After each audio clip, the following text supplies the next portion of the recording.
alunos precisa de alguma forma reverberar, impactar, ecoar na vida das pessoas, né? E aí nós temos alguns indicadores que nós temos de apontar e que dizem se nós estamos ou não realizando isso. Pois é, isso aí é interessante. Me diga um indicador, por exemplo, que possa indicar isso, porque parece algo meio subjetivo, né? O que poderia indicar um desses itens, por exemplo? Por exemplo, a produção, os professores do programa participarem de atividades de docência, como palestras, em outras instituições, em redes de ensino. Por exemplo, se eu tenho um projeto de extensão junto à rede municipal de ensino, para esse projeto eu carrego o conhecimento não só que eu produzo para esse projeto, mas também o conhecimento que eu produzo nos projetos de pesquisa que eu desenvolvo no âmbito da pós-graduação. Então, se considera que esse projeto de extensão é uma forma de inserção social do programa de pós-graduação. Em outras palavras, por exemplo, um doutor que é convidado para fazer um programa de formação na rede municipal vai contar pontos, inclusive, para o programa de mestrado e doutorado. Exatamente, fundamentalmente nesse quesito inserção social. Tá bom. Alexandra, a professora e a doutora Adriana estavam falando com relação a esses quesitos, e ela fala na questão da importância social de um programa de mestrado e doutorado. Eu quero ver com você como é que você avalia a importância de um programa, de um mestre, de um doutor, por exemplo, para uma rede municipal e para uma rede estadual de ensino. A importância dessas redes terem profissionais com essa qualificação. Como é que tu vê essa questão? Bom, eu posso dizer que é importante para a rede ter professores com mestrado, com doutorado, porque isso auxilia na qualificação do trabalho docente, né? Mas o que a gente observa dado, né? O que não acontece. Né? Eu acho que o que antecede, Eduardo, uma mudança, talvez uma tendência diferente de se ver as pessoas, né, os professores que têm a qualificação com mestrado e doutorado. Porque a gente escuta ainda muito, e a própria Adriana falou, né, o estrito sensu, ele tem um foco maior que é formar o professor pesquisador, no caso do doutorado, do mestrado em educação, né? Então, o teu olhar sobre a prática, ele é muito mais nesse intuito da pesquisa, da investigação. Então, tem muito ainda aquela visão de que eu vou fazer o mestrado e doutorado para ser professor no ensino superior. Mas, por que eu falo da tendência? Porque nós temos uma expansão hoje muito grande de redes federais. Consequentemente, muitos concursos vêm. Então, esses professores que cursaram o mestrado e doutorado, que estavam, por exemplo, na educação básica, que isso não é um critério para muitas, uma exigência no plano de carreira, eles acabam fazendo os concursos e saindo da sua rede municipal, estadual, enfim. E eles acabam indo para o ensino superior, que é o foco maior.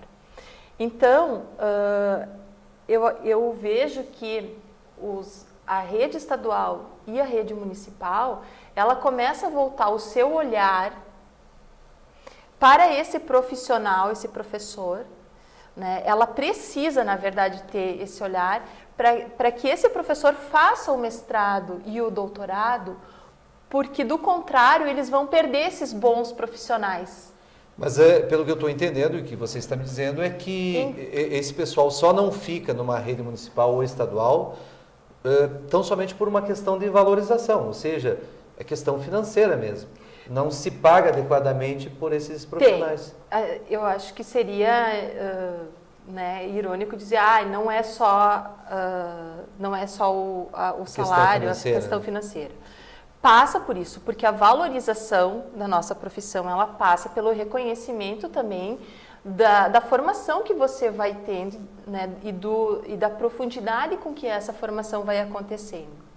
O que eu vejo é que cada vez mais a rede estadual e a rede municipal vão precisar de profissionais que tenham um mestrado e o doutorado. Primeiro porque isso qualifica o próprio profissional. Quando eu fiz a graduação para trabalhar com essa ideia, sempre me foi falado de formação continuada.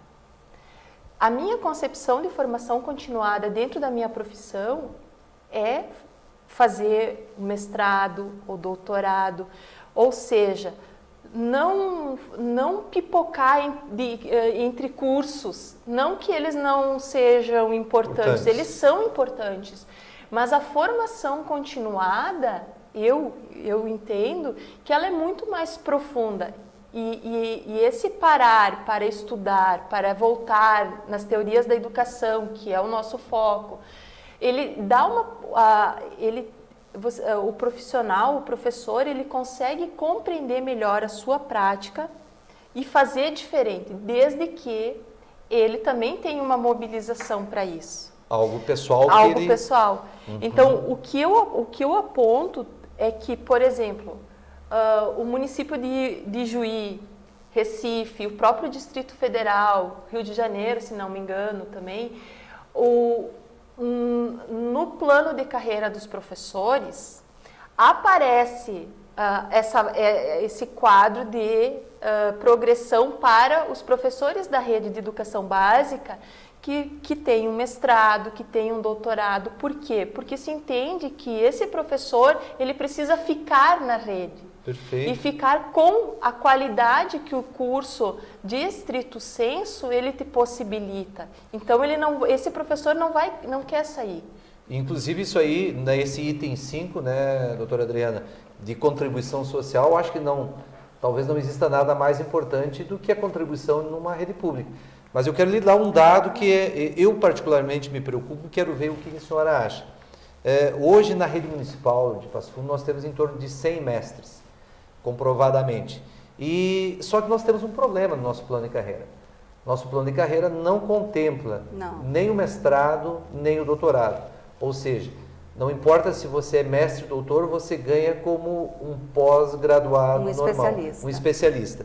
A senhora não vê isso um tremendo atraso em questão de qualidade de educação pública, doutora Adriana? Eu vejo que isso é um atraso se compararmos a municípios bem próximos aqui da região, não tão representativos do ponto de vista da rede que possui, que já contemplam, como disse a Alexandra, um status dentro do plano de carreira para esses profissionais que fazem esse nível de formação, né? Então, realmente, a rede municipal de Passo Fundo, infelizmente, e certamente contra né, o desejo de muitos professores que aqui estão, acho que não são só os 100, mas todos aqueles que aspiram um dia poder fazer um mestrado, fazer um doutorado e continuar atendendo crianças, porque não é o fato de você atender crianças que determina o nível do conhecimento que tu tens de ter. Aliás, eu acho que quem está hoje diante de uma classe de crianças tem de ter muito conhecimento. Que é justamente a ideia que se tem em países desenvolvidos educacionalmente. Exatamente, eu ia mencionar. Porque vejam que nós trabalha com crianças em países altamente desenvolvidos e com um nível de desenvolvimento humano superior, muito superior ao do Brasil, trabalham com crianças profissionais que têm os melhores desempenhos nas diferentes áreas. Por exemplo, no curso de física, no curso de matemática, no curso de língua, no curso de ciências, enfim, em todos os cursos. São esses profissionais que são, de certa forma, cooptados, né, para trabalhar em educação. Como são remunerados? São os melhores salários, né? Coreia é um exemplo que saiu lá da rabeira de um processo de avaliação que confronta níveis de educação em todo o mundo na primeira década desse século, e é um dos primeiros, né? Finlândia Atualmente, é outro exemplo. Finlândia é outro exemplo, né? Que tem isso já há muito mais tempo do que Coreia. Então, na verdade, no Brasil nós temos um problema muito sério, a Alexandra estuda isso e eu acho que vários dos nossos estudos apontam, nós não temos uma estratégia muito clara de desenvolvimento do país que vincule o desenvolvimento, que se vincule ao desenvolvimento da educação. A educação ainda não é assumida como a grande estratégia de desenvolvimento do país, né? Se assim fosse, nós viveríamos uma outra situação, tanto em nível municipal, quanto em nível estadual, quanto em nível federal, né? Então, esse é o problema. Nós temos, assim, uma grande produção no campo da educação. Tu perguntavas antes sobre a produção, que eu acabei tangenciando e não respondendo. Nós temos uma grande produção em nível municipal, em nível do Rio Grande do Sul, em nível federal, que, na verdade, não impacta sobre as políticas educacionais do município, do estado, do governo federal, dos governos. Ou seja, acabam se tornando inócuas. Porque não existe estratégias que vinculem essas coisas. Acho que em outras palavras, doutora, eu acho que não é dada a devida importância hoje para a questão da qualificação. Né? E também assim, para o conhecimento elaborado nesses níveis, entende? Porque você pode ser secretário de educação do município ou do governo ou do estado ou em nível um ministro da educação sem ler nada sobre educação.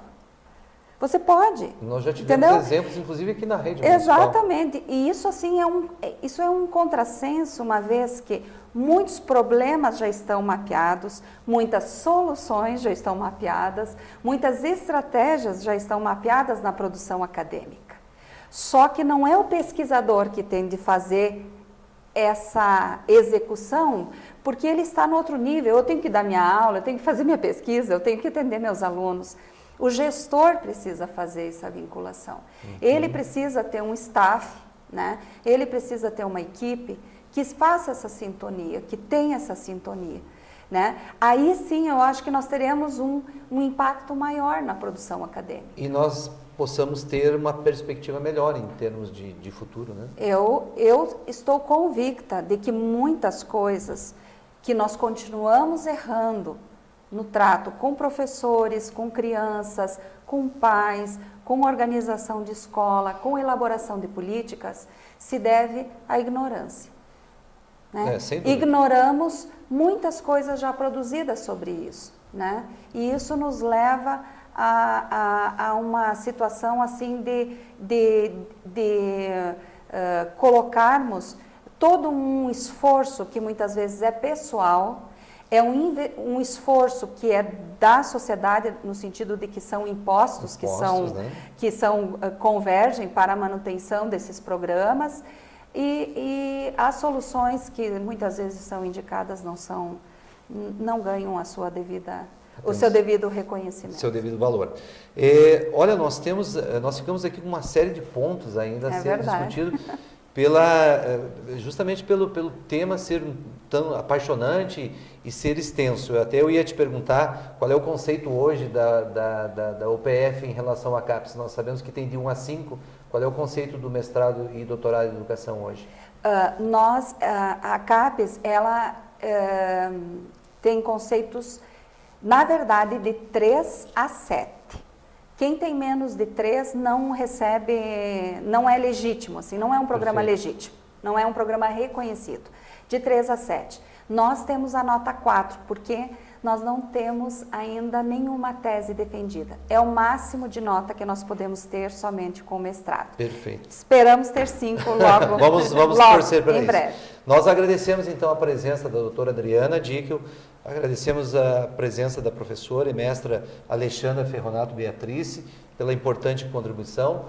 Agradecemos a sua paciência, a sua atenção e convidamos a todos para que fiquem conosco aqui na TV Câmara, canal 16, porque daqui um pouquinho nós temos mais atrações de qualidade. Uma boa noite e uma boa semana a todos.